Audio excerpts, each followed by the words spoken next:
I've got a broad taste, from the Britpop bands like UB40, Def Leppard, right back to classic rock like Wings. Who's Wings? They're only the band the Beatles could have been. Wings! Yeah.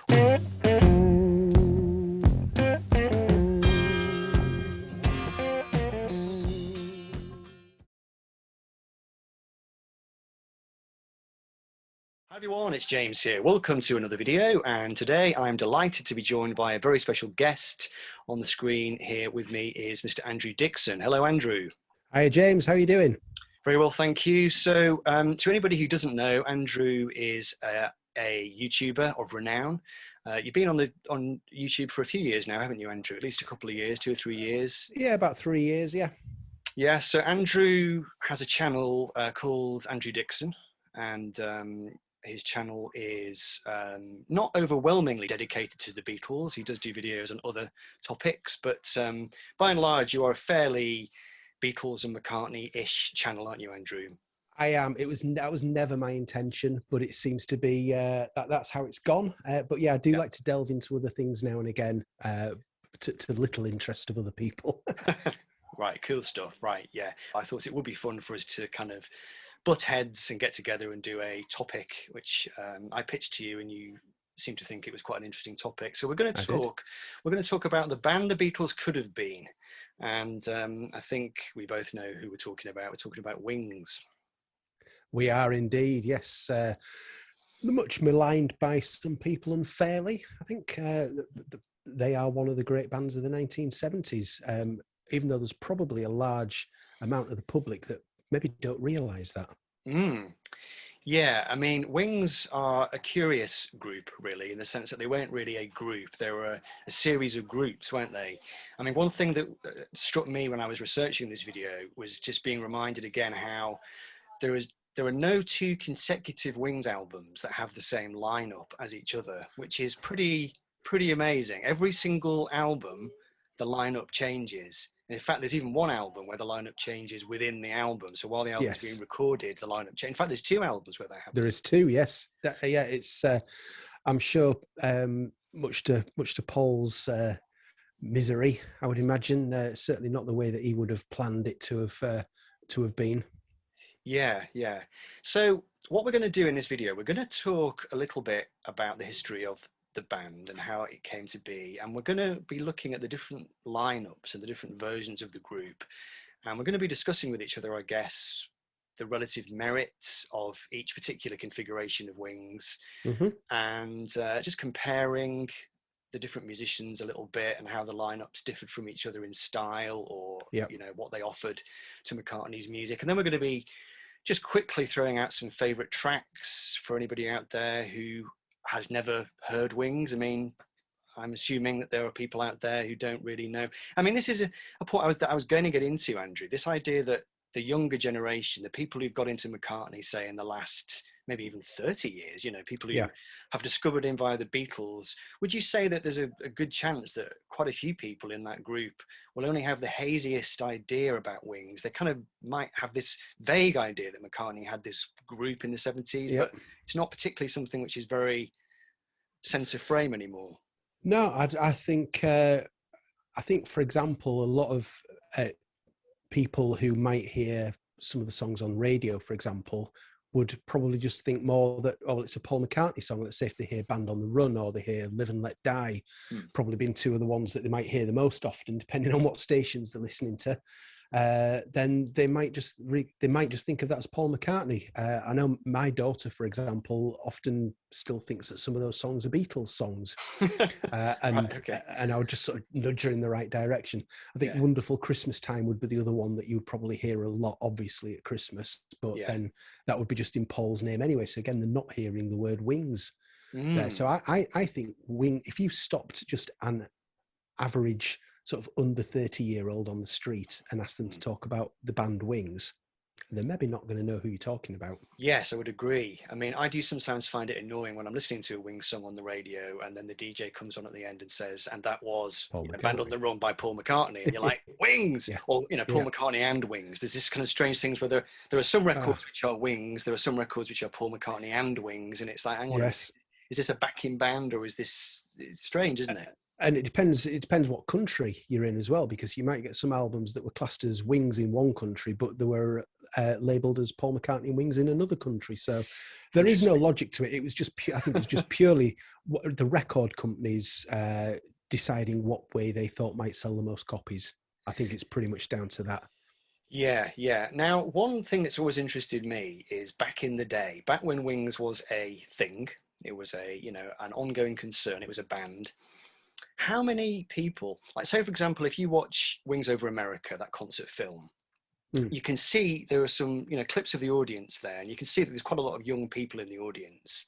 Yeah. And I've always wondered what percentage of that audience would have been genuine Wings fans. In other words, people who would have gone along to the shows, loving the Wings albums, loving the Wings music, and genuinely being there thinking, I'm here to see Wings. And it's like, well, yes, clearly they would have known that McCartney was sort of the star of the show. But do you think that at any point during those shows, there were people who would go and look forward to seeing Denny Lane, would look forward to seeing Jimmy McCulloch, or would look forward to seeing, you know, Joe English? Did those people exist, do you think?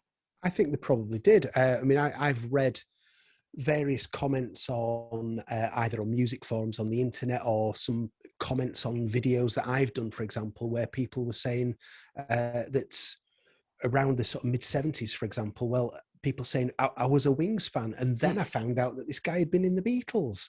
Fascinating. So there certainly were some people. I guess it depends on your age. If you were kind of the age where you were, let's say, if you weren't particularly into music as a 10 or 11-year-old, and that happened to coincide with the back end of the 60s, then by the time the mid-70s came along, you were 15, 16, and you might have been listening to Band on the Run, Silly Love Songs, those kind of things, and really getting into it. Yeah. But you might not really have been paying any attention when the Beatles were around. So there's definitely people out there who got into Wings and then realised that guy's in the Beatles.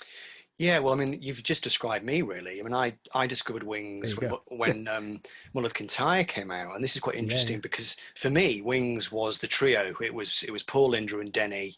The first time I clapped eyes on McCartney was the video for Mull of Kintyre, you know, the one that's out in Scotland. So the three of them, that was, you know, to me, that was what Wings was. Now, I was given this book, Paul McCartney and Wings. It does not have the cover on anymore, but my parents got me this book. I think it came out in 1978, something like that. Okay. And this was the book where I first discovered the Beatles, really, in the sense that there are pictures in the book. It's the story of Wings, but it sort of does a little recap at the start and gives you like a bit of history of, you know, the Beatles. So it kind of puts them... Oh, right. Great. So it tells the story of the Beatles, but then it goes into Wings. So this was my sort of entry point. Now, what I find interesting about this is that I devoured this book and I learned about the Beatles in this book, and the pictures of the Beatles I totally honed in on, and I learned who the Beatles were, John, Paul, George and Ringo. But when it came to the people who were in Wings in the book, they sort of passed me by, really. I never really sort of went, oh, who's that guy on the end there? Oh, it's Denny Seiwell. Yeah. I never really, I seem to remember this picture here in particular, a picture of, this great picture here of Jeff Britton and Jimmy McCulloch. I remember looking at that and going, nice. Who are those guys? You know, who were they? Yeah, yeah. So even as a 6-year-old, I seem to be to sort of perceive there's a difference between the Beatles, these four very recognisable individuals, and this Wings thing, which seems to be Paul, Andrew, and Denny, and then a sort of interchangeable group of side. Yes, yeah. I suppose even if that, you say that book was published in 1978, so even by then you were up to about 5 different configurations of Wings. Yeah.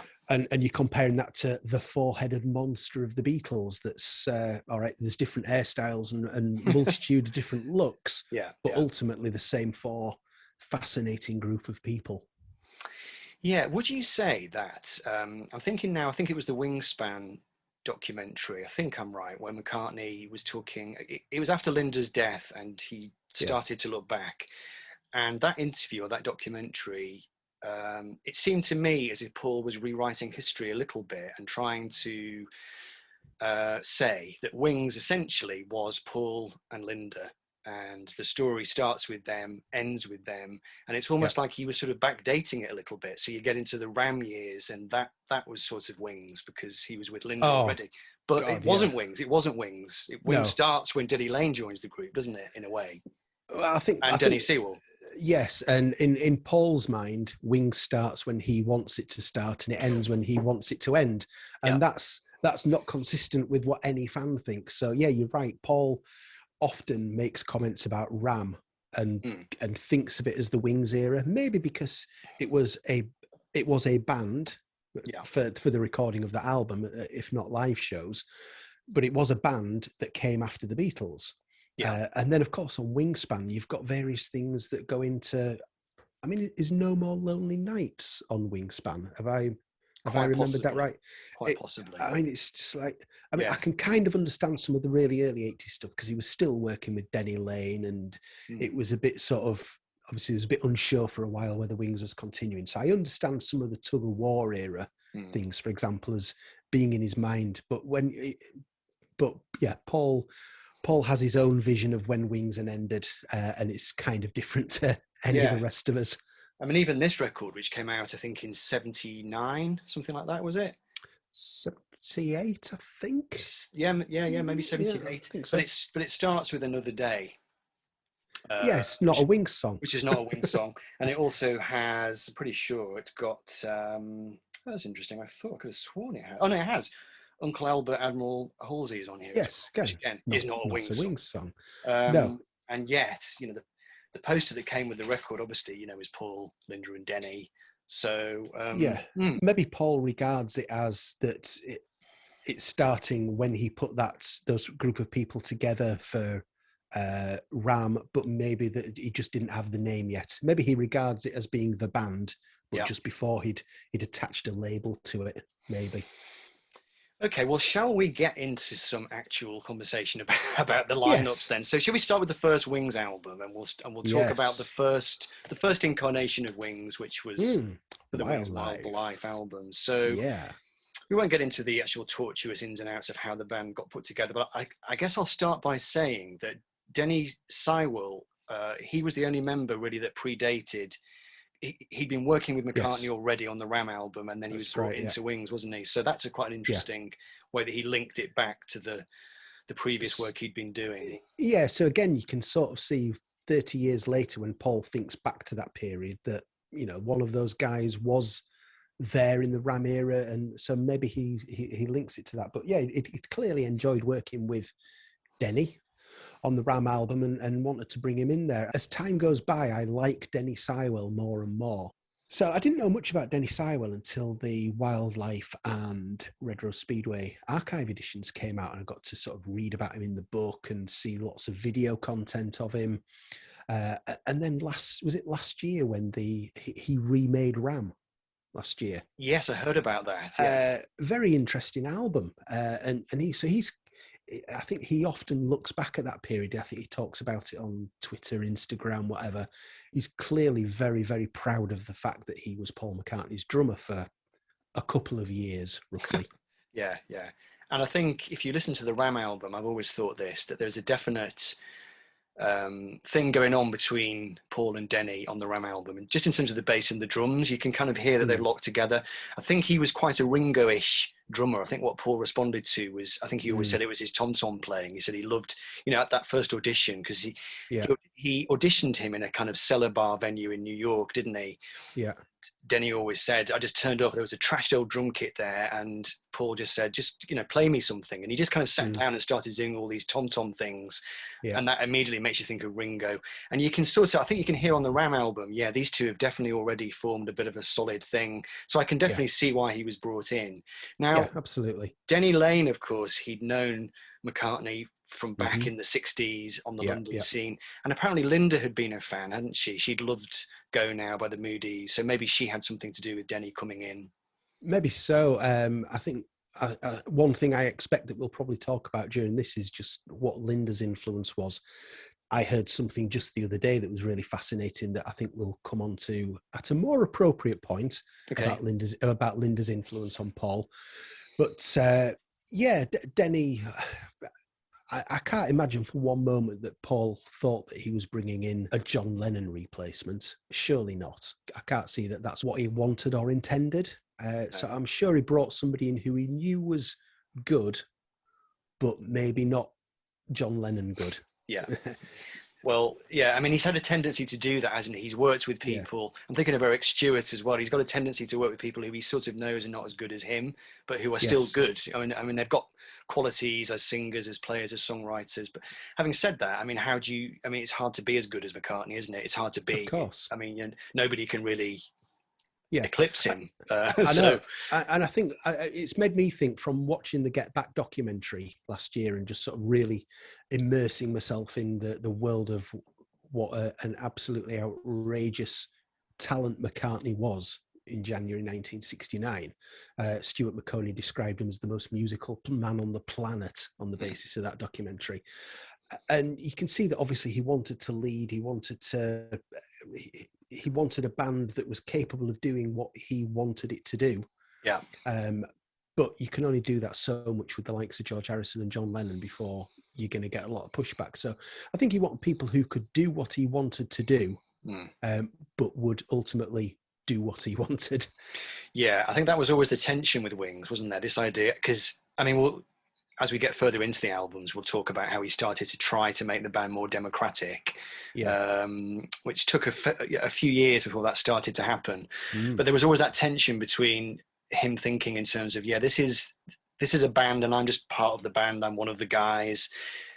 But there was the other thing, which was, but I'm Paul McCartney and I'm basically paying the wages and what I say goes, So should we just do a really quick, I think we've each chosen a few sort of favourite tracks. I mean, I suggested that we just do a real quick sort of top 3 favourite songs by each Wings lineup. So if we take this lineup, this is the only album which features this lineup. Like I was saying before, every single album has a different lineup. So this is the only album that has this particular foursome. So I've got 3 songs here which I think they're kind of personal favourites. I'm not saying that it's the best tracks. I'm just kind of saying that these are the ones. Do you want to go first, or do you want me to go first on this? I mean, I don't mind. The sort of tack that I've gone down with this is which are the 3 songs that maybe show off the band at their best.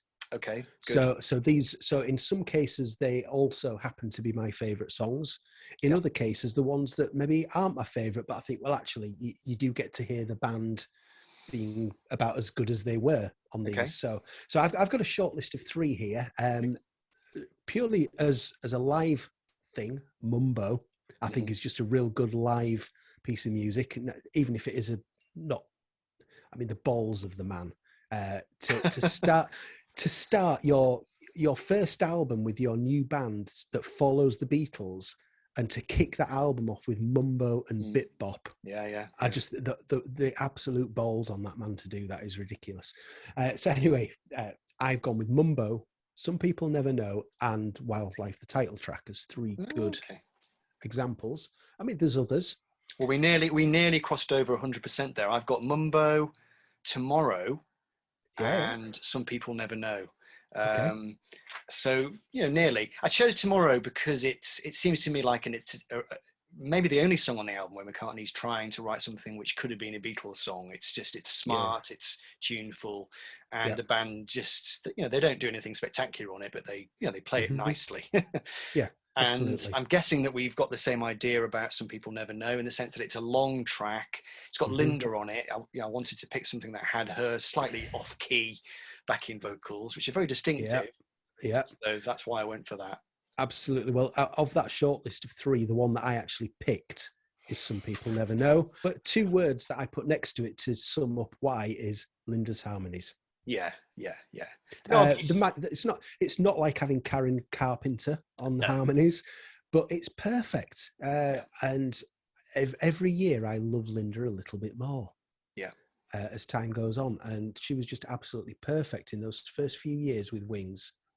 Brilliant. Even if she wasn't the greatest at anything that she did, she was perfect for that band. Well, I always viewed Paul and Linda as my other mum and dad when I was growing up. I had the poster from the London Town album on my wall, which is the picture of just of the 3 of them. And I thought of Paul and Linda as my other mum and dad. They were sort of my hippie mum and dad. and Denny was my Uncle Denny. It was such a little family, you know. And I think she definitely had a great influence on him. I think he doesn't need to constantly try and resell himself to the world, you know. And I think when he was with her, I think he could chill out in that sense. And I think since he lost her, it's like all those insecurities have reawoken, and that's why we've had the last couple of decades of McCartney being this other McCartney, you know.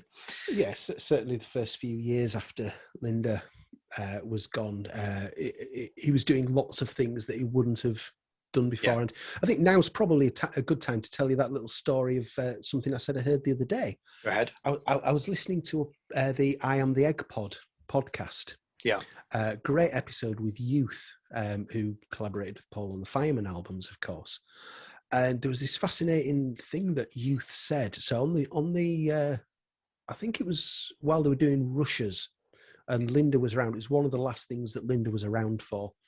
And they'd worked on something this particular day, and you said to Paul, I think something along the lines of, "I think that's good enough for the album. Do you agree?" And he said, "Well, I'll go and see what Linda says. If Linda's okay with it, then yeah, we'll have it." I thought that was interesting.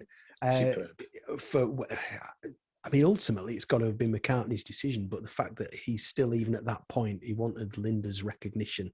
Yeah. And I think this is why I don't think that he's gonna go with the archive collections beyond Flaming Pie at the point that Linda passed, because that whole archive collection is Paul and Linda's story. I think it's been so far. Interesting. Very, very interesting. Okay, wonderful. Thank you for that.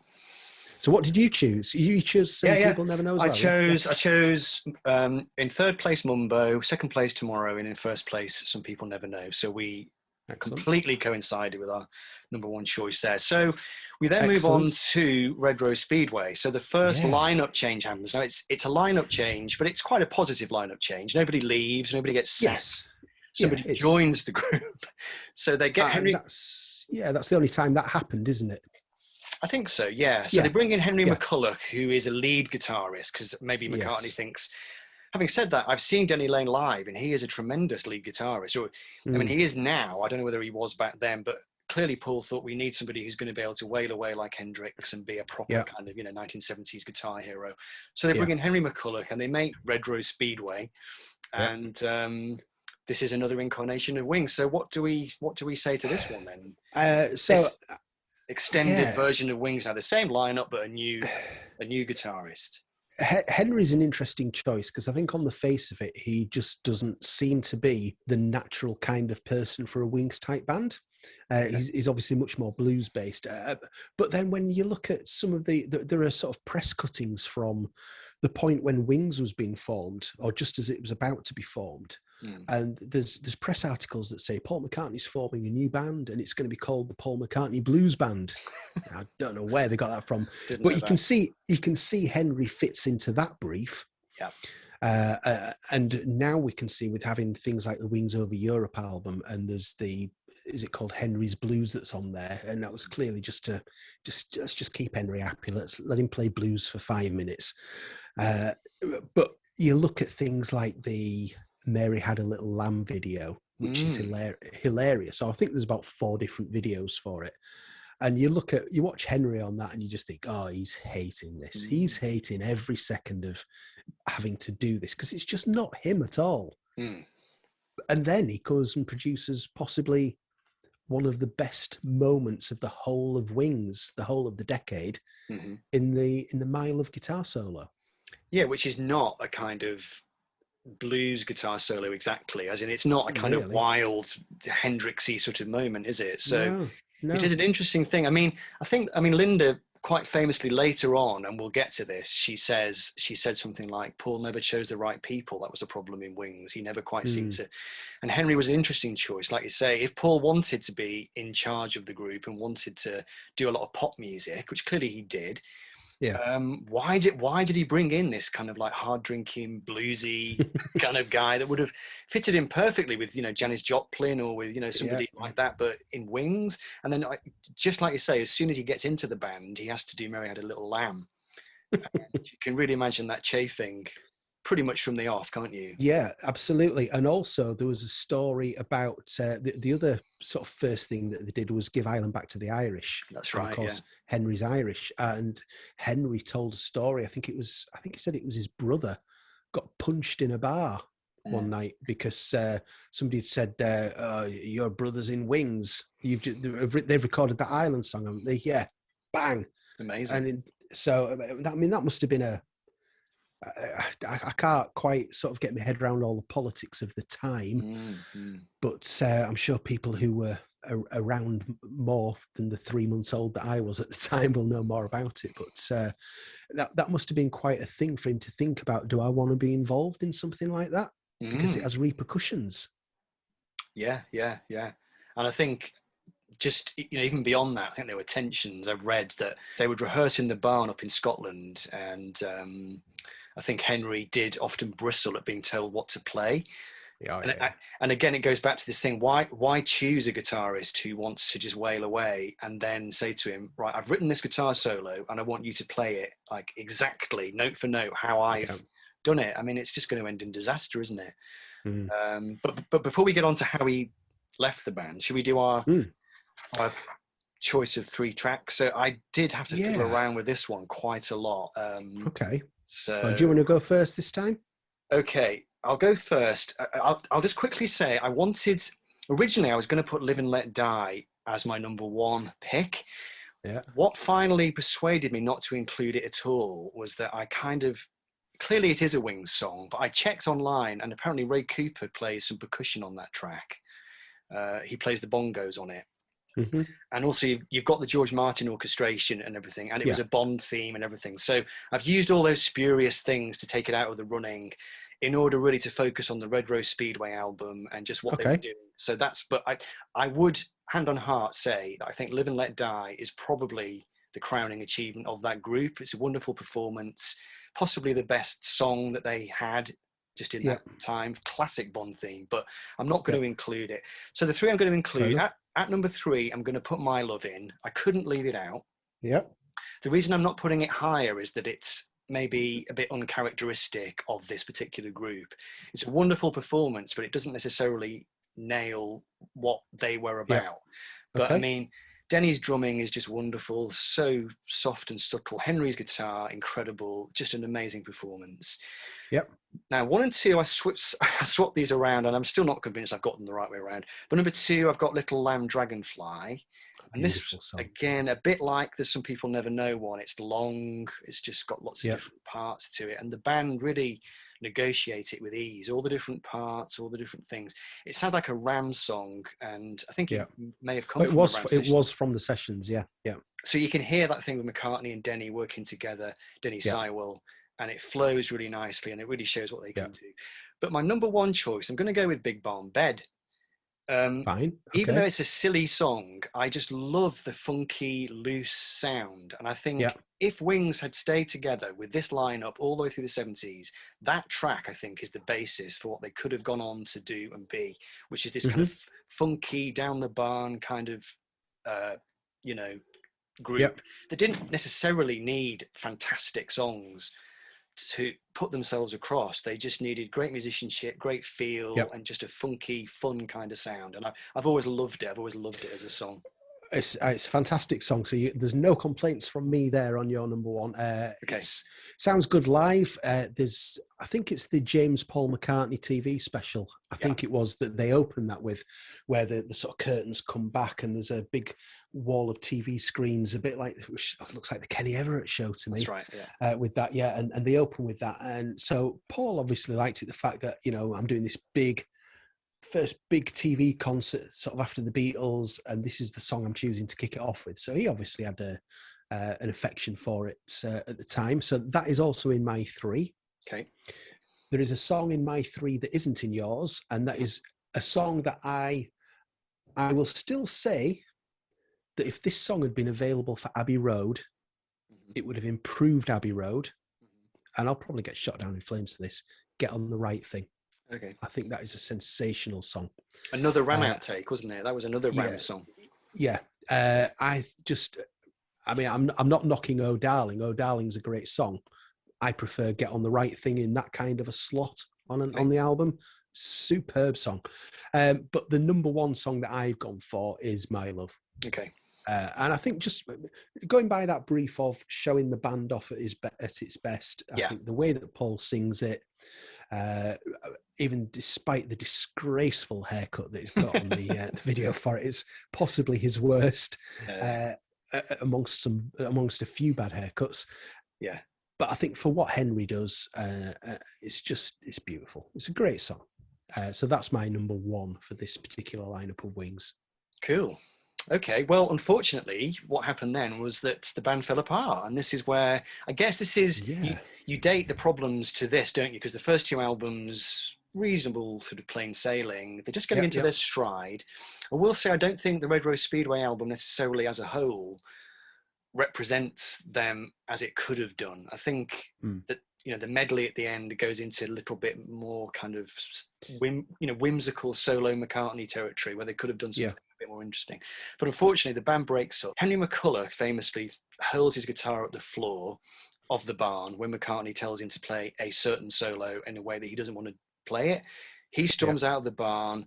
They're booked to go to Lagos the next day or something to do the next album, and then Denny Seiwell phones McCartney at his house and tells him the day before, "I'm not coming."